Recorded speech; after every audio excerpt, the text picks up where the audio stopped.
Hey guys, what's up? Back with another video. This time I'm going to do my AEW Full Gear 2022 predictions. So let's get this on the way, shall we? First off, we kick off the show with a triple threat match for the AEW TNT Championship. We have the defending champion Wardlow taking on the ROH Television Champion Samoa Joe, taking on Powerhouse Hobbs. Powerhouse Hobbs. I got Wardlow to retain. I feel like they're going to do more with him and Samoa Joe and going into final battle, maybe ROH final battle, maybe Wardlow versus Samoa Joe for the ROH Television Championship, maybe, who knows. But this match should be fun. Yeah. So I got Wardlow to retain on this one. Next match. Let's get on with that. Let's continue, shall we? We got the next match. We have the Death Triangle of Pac, Penta, and Phoenix defending the Trios titles versus the Elite, the returning Elite of Kenny Omega and the Young Bucks. Yeah, I'm not going to talk too much about the CM Punk Elite situation. What happened at Brawl Out, at the post All Out press conference.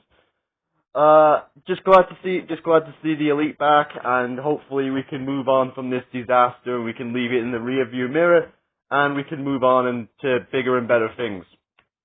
As the sun shines very bright in this room. So yeah, I got the Elite to win this one. They kind of, I feel like the Death Triangle were in with a holding pattern until the Elite came back. Same as Mox was with CM Punk earlier this year. I feel like they're just a holding pattern, which is very unfortunate. But I feel like now with the Elite back, I feel like Tony Khan's gonna go back to what he was originally planning on doing with the whole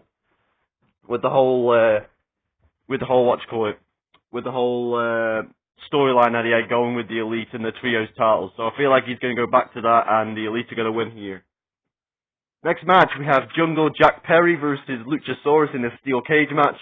This is a very easy one. I feel like Jungle Boy's gonna win this one. Put Luchasaurus to bed for the time being, him in that Christian feud, and then when Christian is healthy, they can start it up again when Christian is healthy, and they can do the Jungle Boy versus Christian cage match when Christian is healthy. But for now, I got Jungle Boy Jack Perry to win this one, and he's going to put this one to bed.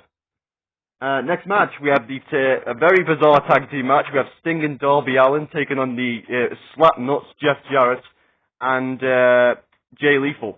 I got Sting and Darby Allin on this one. It's very bizarre that I'm seeing Sting versus Jeff Jarrett in 2022, but it is what it is. But I got Sting and Darby to win this one.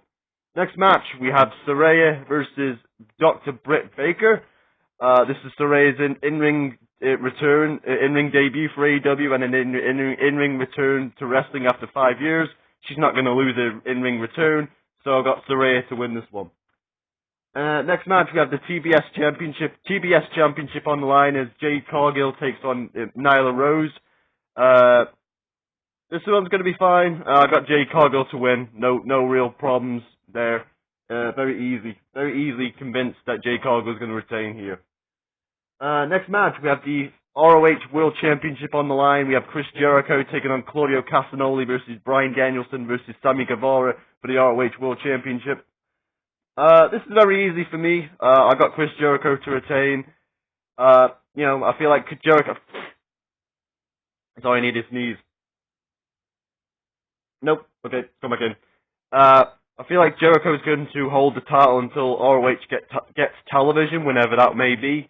So I feel like, bit like what happened with AEW when Jericho was the first champion going into the TV.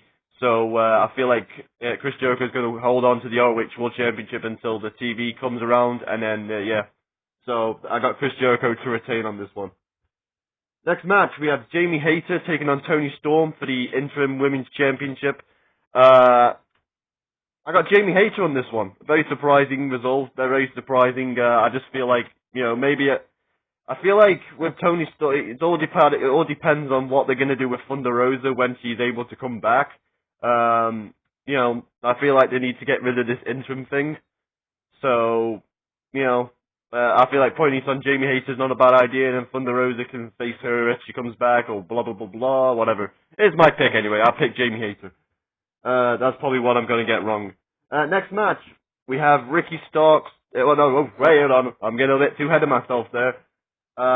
We have Ricky Starks versus Lance Archer tonight on Rampage, and the winner of that match will face Brian Cage on the 0 hour of Full Gear on Saturday. So I've got, I'm going two predictions. I'm going out on a limb here, and say that Ricky Starks will beat Lance Archer tonight, and then he will beat Brian Cage on the 0 hour of Full Gear. I'm going out on a limb here, So, and then it would be Ricky Starks versus Ethan Page on Dynamite on Wednesday after Full Gear. So there you go. So I got Ricky Starks to win the match against Brian Cage. Then we got the Acclaimed defending the tag team titles versus Swerve and Our Glory. The Acclaimed are going to retain. I feel like the Acclaimed are going to retain, and then they're going to go into a feud of FTR maybe hopefully in the coming months. But as for now, got the Acclaimed, and there's going to be plenty of scissoring going on. So the Acclaimed to win that one. And then finally, the main event, we have Jon Moxley defending the AEW World Championship against MJF. I feel like this is the time. I feel like I feel like this is I feel like this was the plan all along, but we're supposed to be with CM Punk rather than Mox.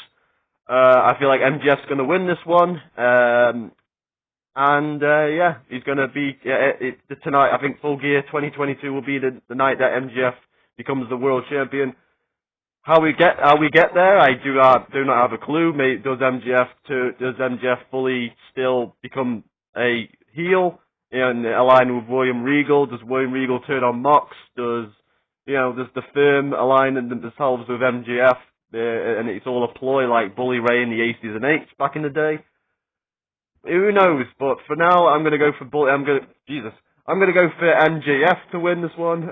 He's going to win the world title, and hopefully Jon Moxley can have his vacation that he's been had to put off twice now because of backstage shenanigans or shenanigans involving CM Punk or whatever. So I got MJF to retain, and there you go. There's my matches. Hopefully, I'm not as excited for this pay-per-view as other pay-per-views I have in the past. Basically because of the shenanigans gone down with over the past couple of months with the CM Punk and the Elite drama and all that stuff, and not really being a fan of not really caring too much about MJF's return, especially how he left when his drama over Double or Nothing weekend overshadowed Wardlow's moment at Double or Nothing. So I haven't really cared too much about this build to Full Gear too much. Hopefully, coming out of Full Gear and going into the fall of 2022 and going into the end of 2022, shall I say, and going into 2023 and the Revolution season, hopefully we can pick up again and AEW can, we can get past the CM Punk drama, basically. But until then, there's my predictions for Full Gear 2022. Jesus Christ. There's my predictions for Full Gear 2022. Hope you enjoyed them. Leave in the comments below. Tell me what you think. And I'll see you again next time. I'm out.